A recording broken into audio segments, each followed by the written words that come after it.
आज सिद्धी योग आहे आणि यावर्षी आपलं साधना सप्ताहाचं 24वे वर्ष आहे.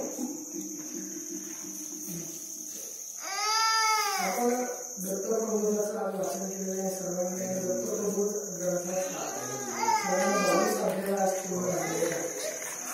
उद्या आपण वेगवेगळ्या वाचनाला पारायण करणारच आहोत. जसं आपण आपण या 5-6 दिवसामध्ये उपनिषदाचा अभ्यास करणार आहोत.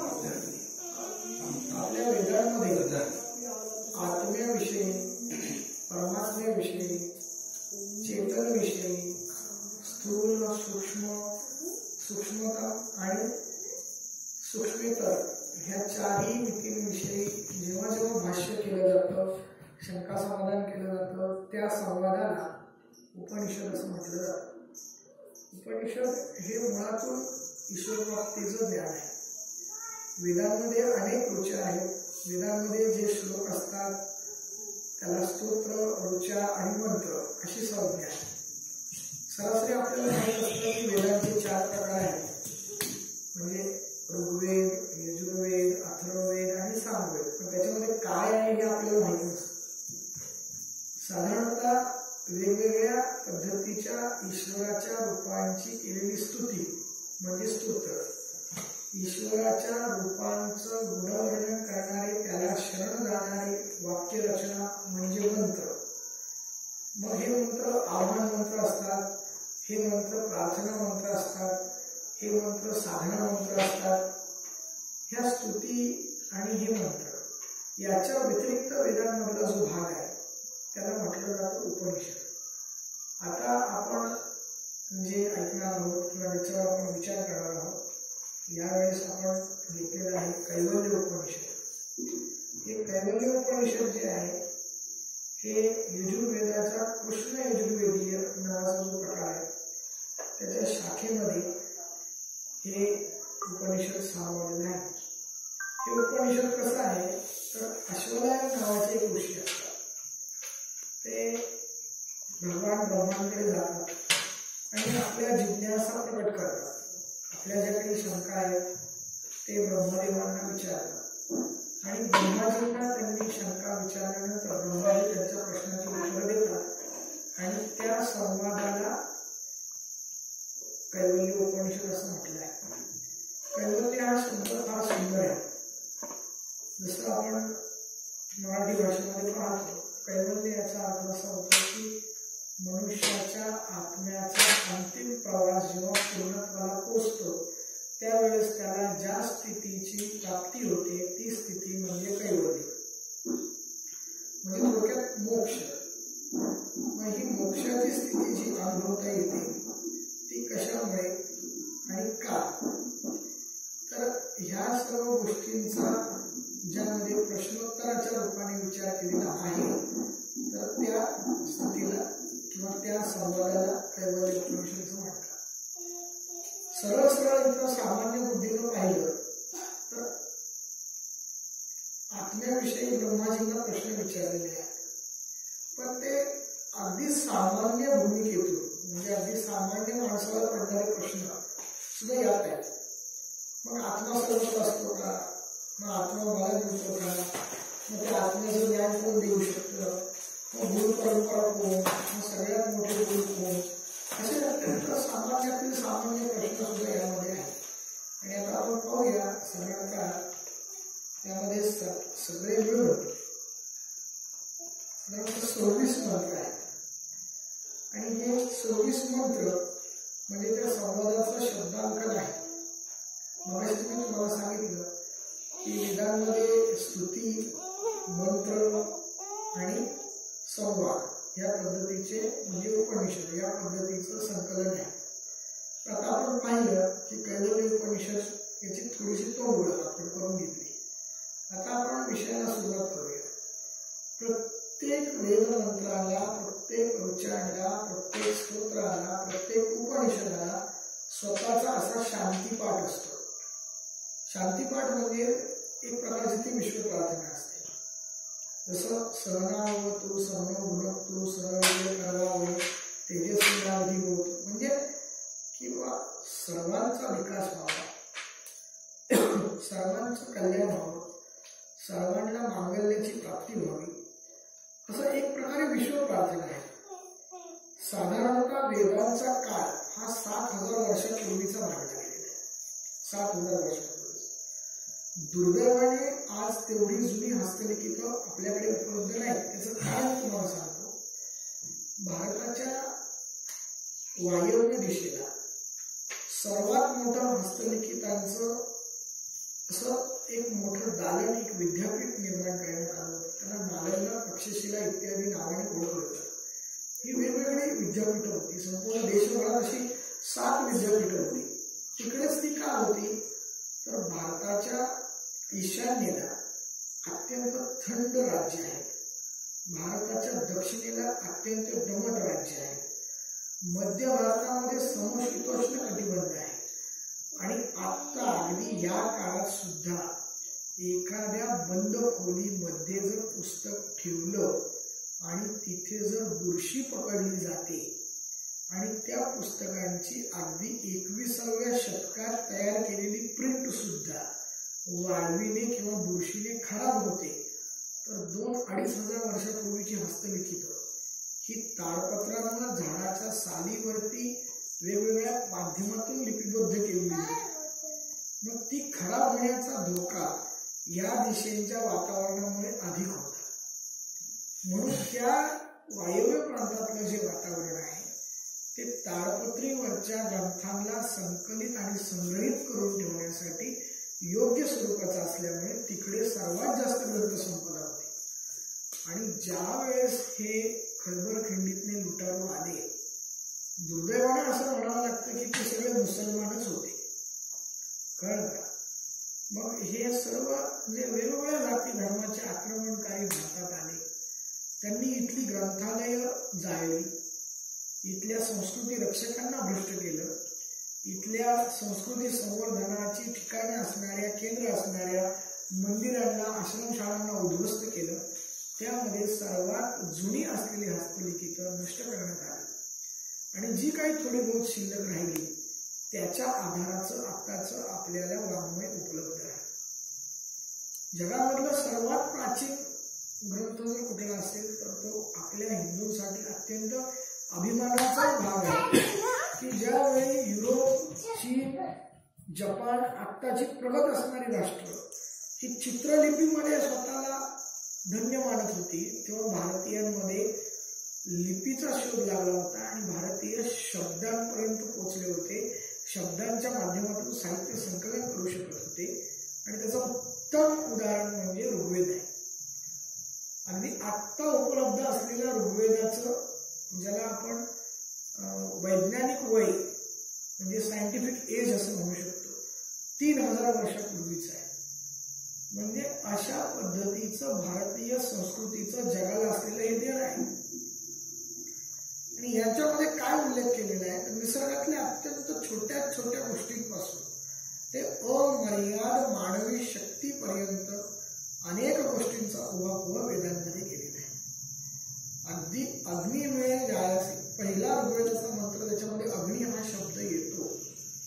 म्हणजे त्या काळी अग्नी कशाला म्हणतात, अग्नी कसा पेटवला जातो, अग्नी कसा साठवला जातो, इथपर्यंत माणूस प्रगत होता याचं अनुमान जगभरातल्या आर्किओलॉजिस्टांनी काढलं. कळलं का? नाहीतर आतापर्यंत तर आपल्याला शाळांमध्ये शिकवलं जातं की जगाचा मानवी इतिहास 2-2.5 हजार वर्षाचाच आहे. पण जगातलं जे सर्वात मोठं साहित्य आहे ऋग्वेदाचं, त्यामध्ये स्पष्टपणे पुरोहित म्हणजे उपासना करणारा वर्ग आणि याचक असे शब्द आलेले आहेत जे आजच्या काळात सुद्धा आपण वापरतो. एवढंच काय की पाऊस वेळेवर पडावा म्हणून अग्नी, इंद्र आणि वरुण आणि वायू ह्या 4 देवांची त्यांनी पूजा केलेली आहे. जर नीट विचार केला किती कॉम्बिनेशन आहे. आता आपण 21व्या शतकात 20व्या शतकात आपल्याला विज्ञान सांगतं की सूर्याच्या उष्णतेने पृथ्वीवरच्या पाण्याची वाफ होते आणि ती वाफ वायुरूप होते. नंतर उंच आकाशात गेल्यानंतर पुन्हा ती वाफ घनीभूत होते म्हणजे ढग बनतात आणि त्यानंतर ठराविक तापमानामध्ये म्हणजे वायूमुळे त्या ढगांचं पाण्यात रूपांतर होतं आणि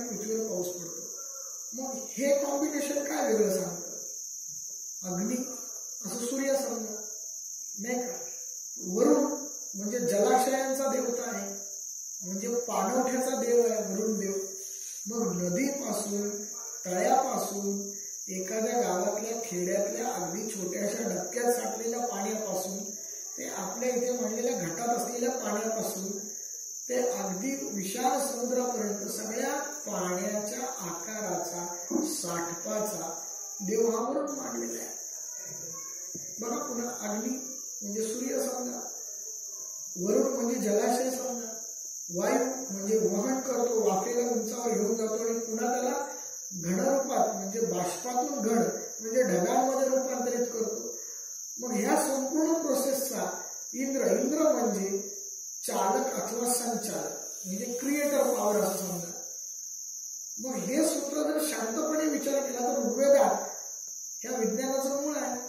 काय सांगतं विज्ञान?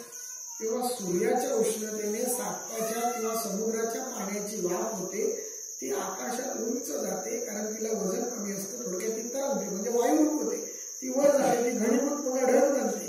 आणि ह्या सगळ्या प्रोसेसला 7 ते 8 महिने लागतात. आणि जेव्हा वायू समतोल होतो म्हणजे आताच्या खगोलशास्त्राच्या भाषेत कमी दाबाचा किंवा सौम्य दाबाचा पट्टा तयार होतो, तेव्हा पाऊस पडतो. म्हणजे पुन्हा वायू, अग्नी, वरुण आणि या सर्वांची संचालक शक्ती म्हणून मान्य केलेल्या इंद्राला. किती सोप्या शब्द, परंतु ही भाषा कळायला, समजायला अवघड आहे कारण ही भाषा रूपकांच्या माध्यमातून आहे. म्हणजे ही जी लँग्वेज आहे ही सिम्बॉलिक लँग्वेज आहे, सिम्बॉलिक. म्हणून जगभर भाषा तज्ञांच्या वर सिम्बॉलिक तज्ञ म्हणजे प्रतीकांच्या तज्ञांचा सगळीकडे मोठ्या प्रमाणात बोलबाला आहे. संशोधन विभागामध्ये, पुरातत्व विभागामध्ये. त्याचं कारण तर हे सिम्बॉल समजले तर जो अर्थ समजतो तो अत्यंत आश्चर्यकारक असतो.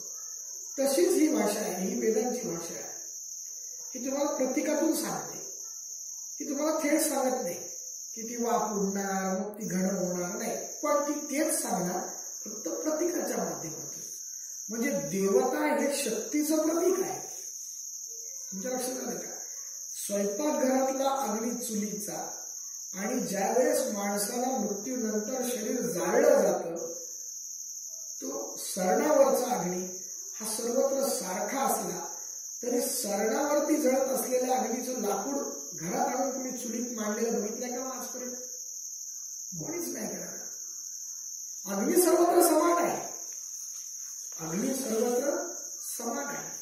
पण मग तो तिथला अग्नी सरणाचा आणि घरातला अग्नी सरपणाचा असा भेद का? त्याचं उत्तर आहे प्रयोजन म्हणजे पर्पज. इथे पर्पज काय आहे अग्नीचं? स्वयंपाक बनवणे, अन्न मिळणे.